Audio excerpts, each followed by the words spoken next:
You're listening to the Lawyers with Purpose Practice Success Podcast, hosted by Lisa Rozier, featuring attorney Dave Zampano, along with frequent guests. Whether you're a seasoned estate planning attorney, an attorney looking to add estate planning and elder law to your existing list of practice areas, or you're just starting out, this podcast will give you a solid plan for success. Listen now as Dave and his guests share their personal journeys to practice success and the insights they learned along the way.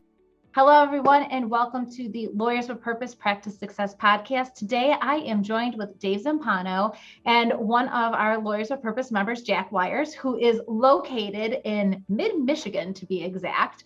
Jack, thanks for joining us. And Dave, I know you have a laundry list of questions for Jack, but yeah, I see you want to jump in, Dave. So just jump in, go for it. I tell you why, Lisa. One of the greatest things that I have in my life is listening to the success stories of people that utilize systems or processes or ways to help them gain success. So Jack, when I think of you, I'd love you to just do a short story of your story, what your practice looked like, how you came into it, kind of where LWP came in and kind of, some insights along the way. Okay, happy to do so. Glad to be here today too. So I came to the law very late in life. I was in a family-owned business with my dad for 25 years. We sold the business. I went to play golf for a year. I had to decide what I was going to do when I grew up and decided to go to law school, something I'd always wanted to do. Right after I took my LSAT, my law school entrance exam, my mom was diagnosed with Alzheimer's, which kind of guided me through law school into this practice. While I was at law school, I worked they have an estate planning and elder law clinic at Cooley Law School, the branch here in Lansing, that they call the 60 plus clinic. While I was there, the guy that ran that, a guy named Gary Bauer, had a class that he asked me to audit to be part of the elder law clinic called Solo by Design.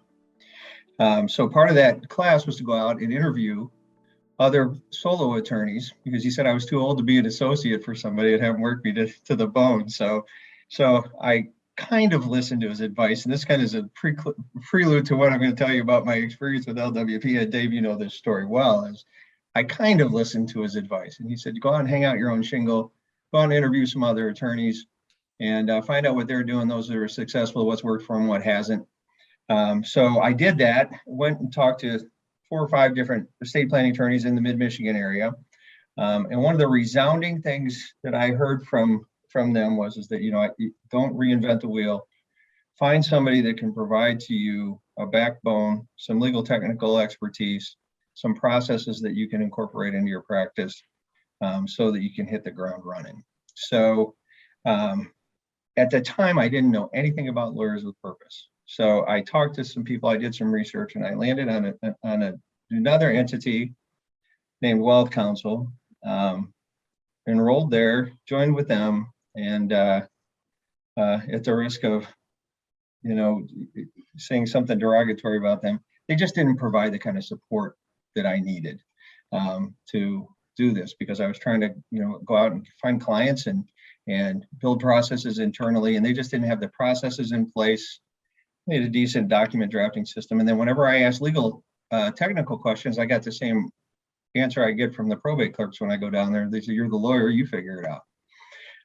So then I went on a pretty long search and looked at several different entities who might be able to provide a solution for me. I still hadn't come across Lawyers with Purpose.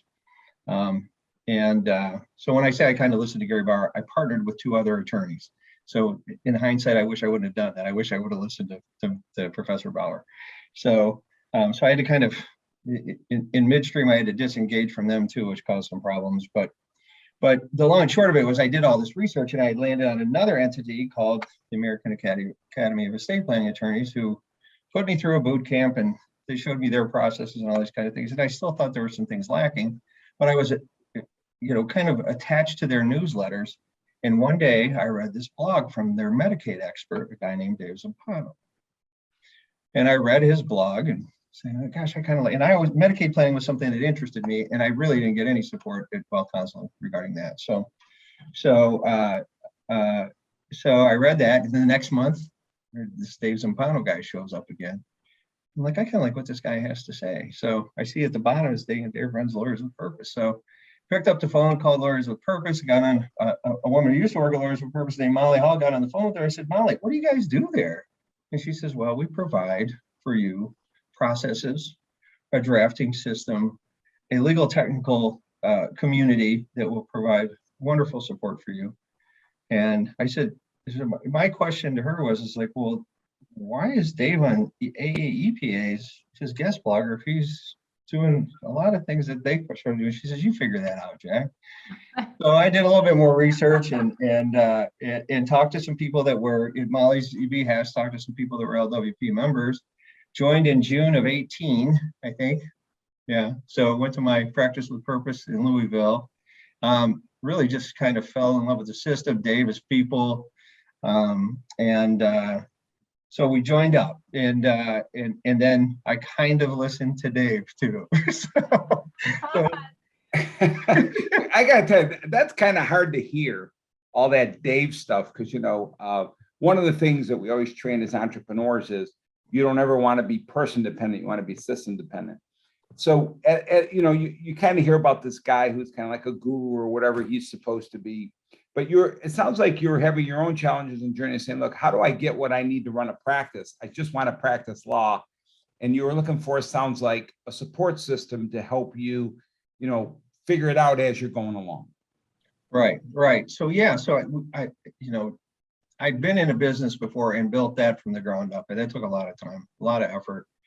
And I knew that I needed a lot of support from the outside world, because when I was doing that, I was constantly out talking to different people doing similar things and trying to figure that out. So I knew what I needed, and I don't want to say it's necessarily a law practice in a box, but or a franchise kind of thing. But I needed something that had processes in place that were tried and true. I needed a support system. I needed somebody to show me how to grow my team, and do that in a way that I was going to build an excellent team. That part I listened to very well when I worked with my implementation team at LWP, and then what kind of software was I going to need? That was the part I kind of dragged my feet on when I say I kind of listened to the follow the darn system mantra, and I really needed that, just being the only guy in the office at the time that was practicing estate planning and elder law. I needed other attorneys to be able to, talk about cases of first impression, things of that nature. So I will say this. So I said Dave a lot leading up to it. So Dave's what got me there.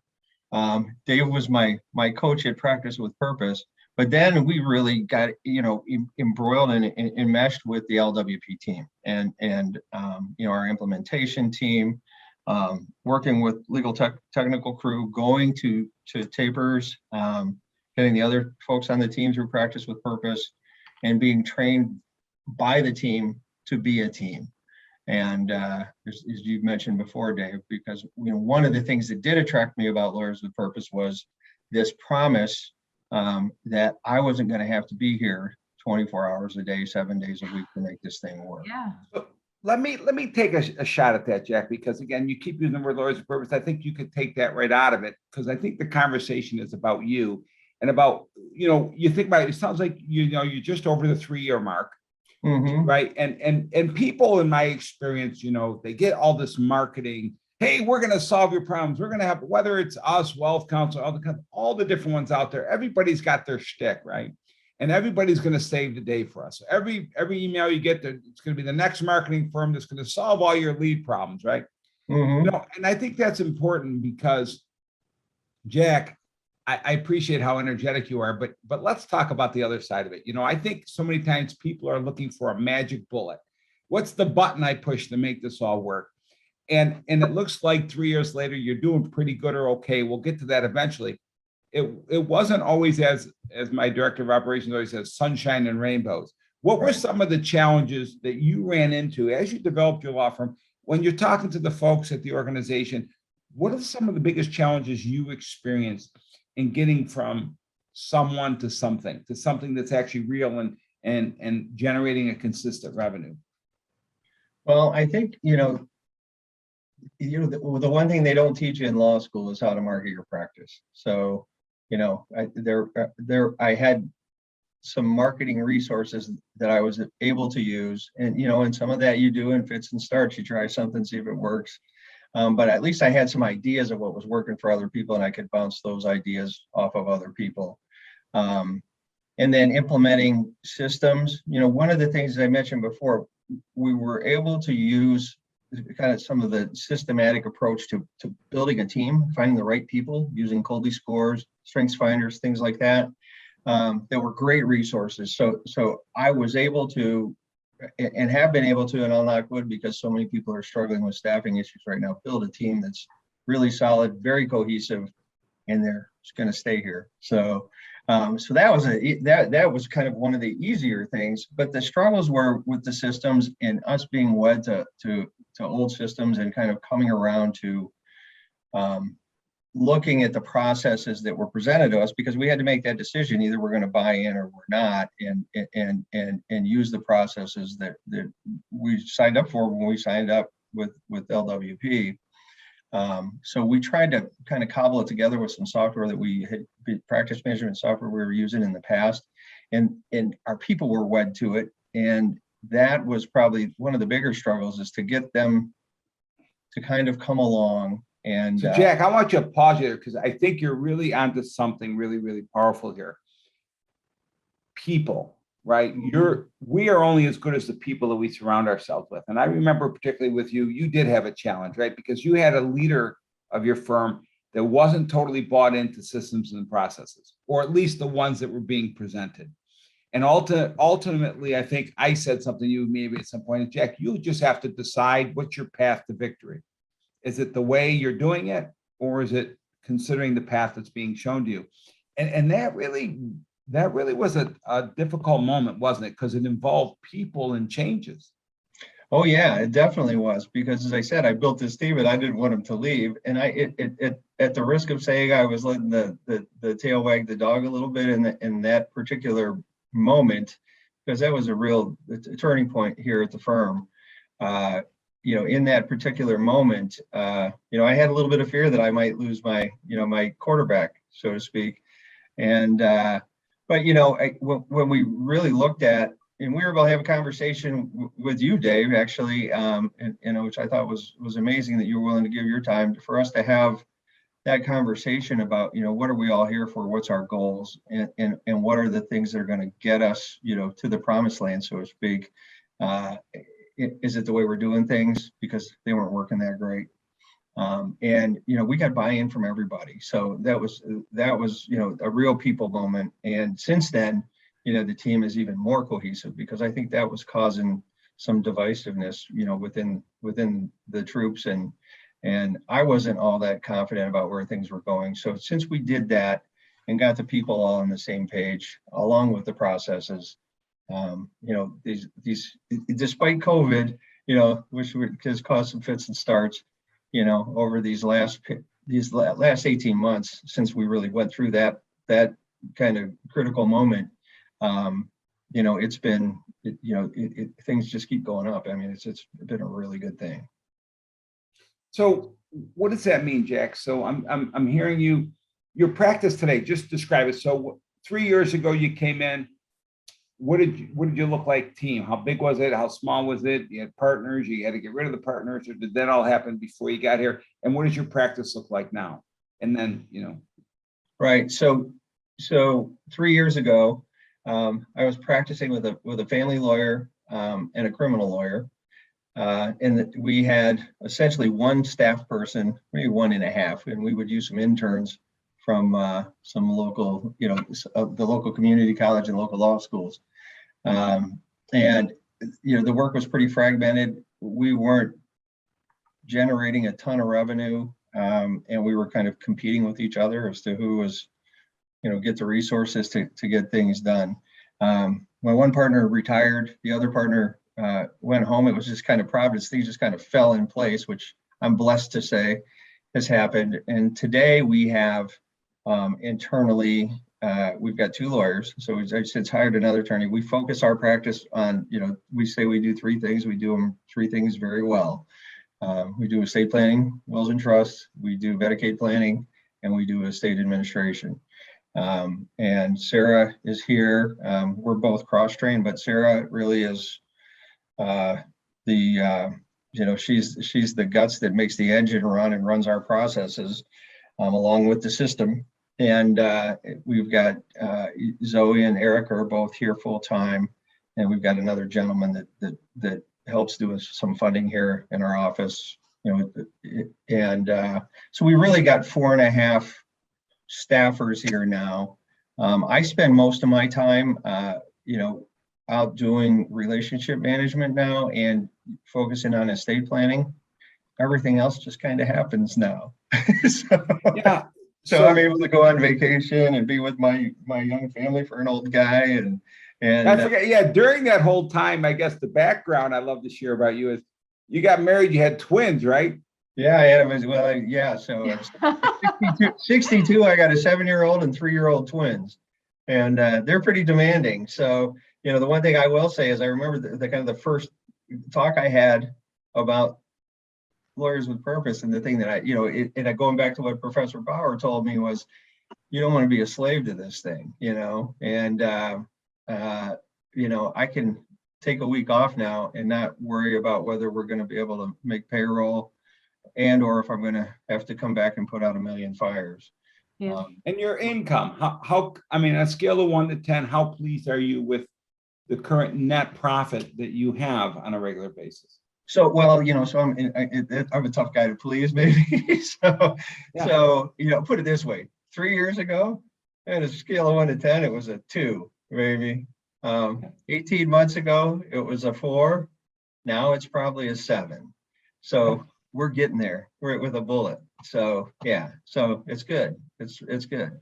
So what advice would you have for someone?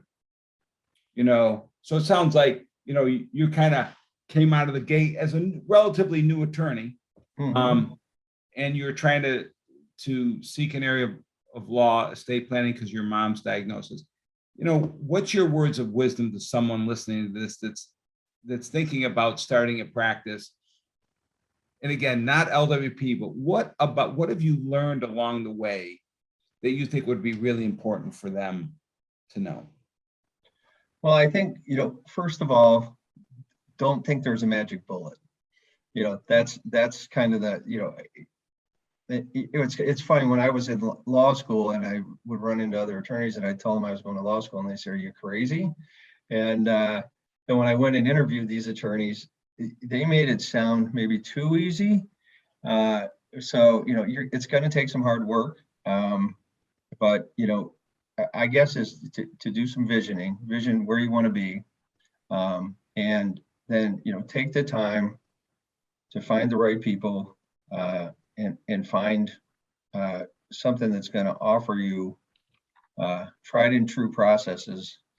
In particular, if you're, someone new in practice and you're not in a 6-name practice, a 6 names on the single practice, make sure that you're somewhere where you've got, which was probably the key critical component when I made the decision, the final decision to move away from previous relationships, was to make sure you're in a community of like-minded attorneys who want to and are willing to share ideas and help each other out. So, be with people, and I'm a big believer, you do the right thing, you help people, it's going to come back to you, and that's been my, the best experience, that I've had over the last 3 years is being able to have, in a sounding board of attorneys. When I get those, I always say there's always somebody that walks in at least once a week that's got a fingerprint we haven't seen before. And, I had one yesterday that has places in 2 states. This morning, I was on the phone with another attorney in our community, and we were able to try to put together kind of a plan that builds some contingency. So having that background and some processes in somewhere where you can go and see it work for somebody else. Yeah. So community people, they're not just sharing legal knowledge and how to use the law, but they're also sharing practice knowledge and process knowledge and how to develop teams, and all those different things that make up a great practice, not a great lawyer, right? Right. So Every component of it. Yeah.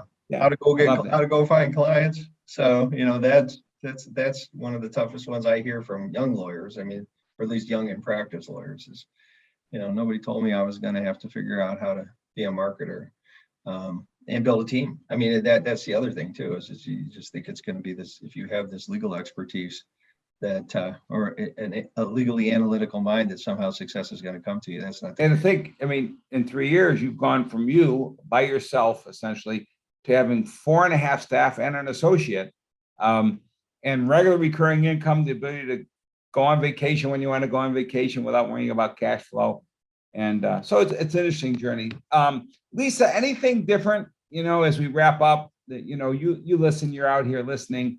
I am. I just fascinated with everyone's story, because there are some similarities, but man, everyone has a different story. And Jack, it's such an honor for you to be our first guest on our podcast, because I love your story. And I think it's great when you're like, if you don't mind me asking, how old were you when you went to law school? I was 50. So there you go. You didn't say that in the beginning. You just said I was older. So I'm like, was he in his 30s, 40s, 50s? So you were 50 when you joined. Yeah, he built a business for 25 years and sold it, and then went back to law school. Yeah. In what industry? And by the way, 59, let's have a set of twins. Right. So, well, that's great. And again, for everyone listening, our guest today is Jack Weyers, and he's with the Family and Elder Law of Mid-Michigan, and also one of our superstar members here at Lawyers with Purpose. So thank you to everyone. Again, I'm Lisa Rozier, and you are listening to the Lawyers with Purpose Practice Success Podcast. Thank you for listening to this episode of the Practice Success Podcast. Visit www.lawyerswithpurpose.com/podcast to listen to other episodes and to subscribe. We'll see you next time.